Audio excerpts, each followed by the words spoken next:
Wabah COVID-19 bukanlah halangan untuk terus beribadah, meski kini harus dilakukan di rumah masing-masing. Namun corona justru bisa dijadikan momentum untuk meningkatkan keimanan.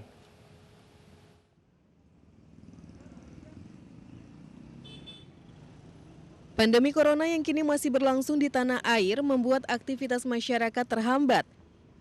Dalam keadaan darurat guna menekan penyebaran COVID-19, umat beragama di Indonesia diminta untuk beribadah di rumah masing-masing. Majelis Ulama Indonesia mengingatkan agar umat Islam tetap khusyuk saat beribadah dan memperbanyak doa. MUI sendiri pada 16 Maret lalu telah menerbitkan pedoman pelaksanaan ibadah saat wabah corona. Umat Islam sendiri akan mulai berpuasa Ramadan pada 23 April mendatang. Umat diminta untuk menjalankannya di rumah termasuk sholat tarawih. Wabah COVID-19 bukan halangan untuk beribadah. Justru ini momentum meningkatkan ibadah kepada Allah. Hanya saja karena ada kondisi khusus, maka kebiasaan yang kita lakukan di dalam ibadah Ramadan selama ini juga perlu diadaptasi dengan kekhususan itu. Pembatasan kerumunan bukan membatasi ibadah. Sekali lagi saya tekankan, pembatasan kerumunan bukan membatasi ibadah. Karena menurut para ahli, kerumunan dalam situasi sekarang menjadi faktor potensial penyebaran wabah. Untuk itu, menghindari kerumunan di dalam konteks hari ini adalah salah satu bentuk ibadah. Momentum Ramadan ini kami pengen menyampaikan beberapa hal. Setidaknya ada 5. Yang pertama, puasa Ramadan yang kita laksanakan adalah benteng dari paparan COVID. Aktivitas puasa akan menyebabkan kesehatan pada tubuh kita. Sumu tasihu, berpuasalah, niscaya akan melahirkan kesehatan. Puasa yang benar dengan makanan seimbang, menu makanan sehat, kesehatan tubuh dan gaya hidup sehat akan melahirkan imunitas tubuh dan mencegah paparan COVID-19. Sahur secukupnya, di dalam sahur ada barokah. Berbuka secukupnya, di dalam berbuka ada kesehatan dan juga ibadah. Sholat di rumah, jangan jadikan rumahmu kuburan yang tidak pernah disinari oleh ibadah dan juga aktivitas Al-Quran. Hari ini hikmah COVID-19 menjadikan rumah kita bercahaya dan juga menjadi sentral kegiatan keagamaan.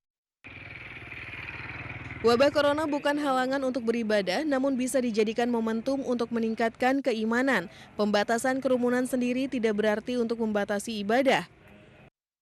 Pada situasi saat ini, kerumunan justru berpotensi penyebaran wabah corona. Dan menghindari kerumunan dalam konteks saat ini justru adalah salah satu bentuk ibadah. Tim Liputan iNews melaporkan.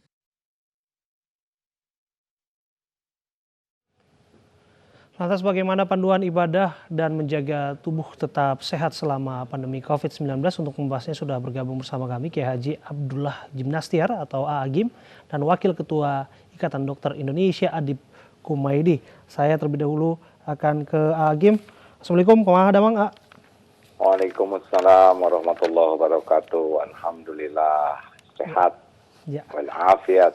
Iya, langsung saja barangkali AA sudah mendengarkan atau mendapatkan ada 15 panduan dari Kementerian Agama mengenai pelaksanaan ibadah di tengah COVID-19. Seperti apa tanggapan AA? Ya, bagi umat yang beriman, khususnya umat Islam, bahwa kejadian apapun yang ditakdirkan Allah itu pasti yang terbaik. Pasti ada hikmahnya, tidak ada yang kebetulan, tidak ada yang sia-sia. Dalam situasi seperti ini, Allah memberikan variasi bentuk ibadah lain yang mungkin kalau pada waktu keadaan normal kita tidak menikmatinya. Sekarang kita tahu bahwa dalam Islam sudah siap mengakomodasi dalam segala situasi. Sehingga tidak ada sebetulnya larangan ibadah di masjid, yang ada adalah dipindahkan dari masjid ke rumah sehubungan dengan menjauhi kerumunan. Niatnya sudah sampai kepada Allah. Siapapun yang berniat ke masjid, Allah tahu dapat pahala. Dia tidak ke masjid karena biasa ke masjid juga sudah dapat pahala. Lalu patuh kepada seruan ulama juga jadi ganjaran. Lalu patuh kepada seruan pemerintah itu juga jadi ganjaran. Dan menjauhi peluang yang membinasakan diri, mencelakakan orang lain, itu pun jadi ganjaran. Jadi sebetulnya sendiri beribadah di rumah tuh yakin sekali ini bagian amal yang memang Allah inginkan dalam situasi seperti ini. Dan rahmat Allah turun di rumah kita karena banyak ibadah, banyak baca Quran, banyak belajar. Allah menginginkan rumah kita tuh penuh cahaya, penuh dengan berkah. Jadi nikmati situasi ini tanpa keraguan untuk bisa ibadah taraweh di rumah, baca Quran di rumah yang banyak, dan silaturahim di rumah serta bertukar ilmu yang banyak. Akan banyak hikmah yang besar. Bagaimana soal salat tarawih saat corona? Sama saja. Sebetulnya Rasulullah kan di masjid itu hanya 3 kali. Sesudah itu Rasulullah sholatnya di rumah karena khawatir menjadi kewajiban bagi umat. Maka nikmati saja sholat tarawih di rumah.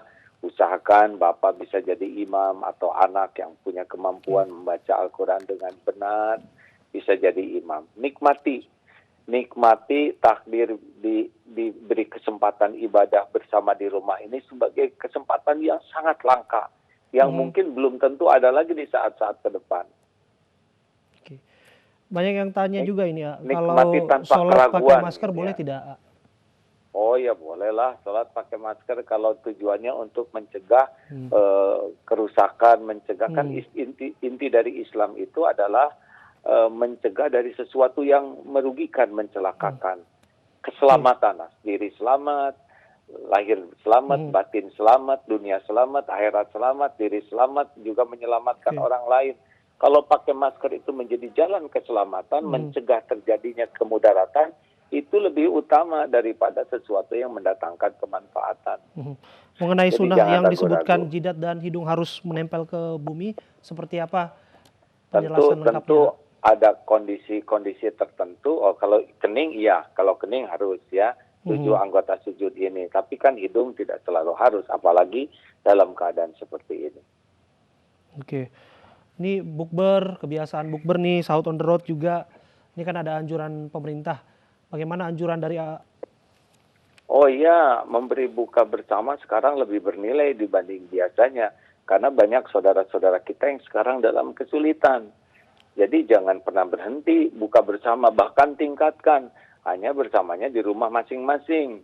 Tidak harus berkumpul karena berdekatan itu bisa mengundang kemudaratan. Maka memberi jarak itu adalah suatu keutamaan. Jadi amal soleh.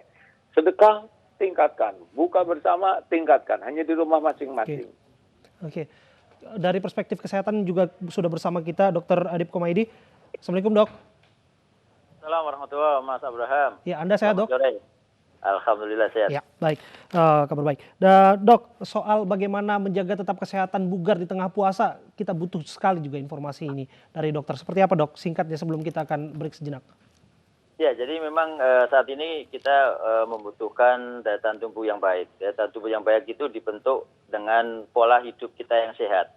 Dengan kita menjaga makanan yang bergizi, kemudian kita berolahraga yang sebenarnya tidak harus yang berat, berolahraga ringan, terus kemudian kita cukup istirahat.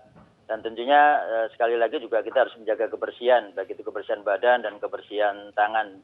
Dan satu lagi yang paling penting saat ini yang harus dilakukan oleh masyarakat adalah selalu pakai masker.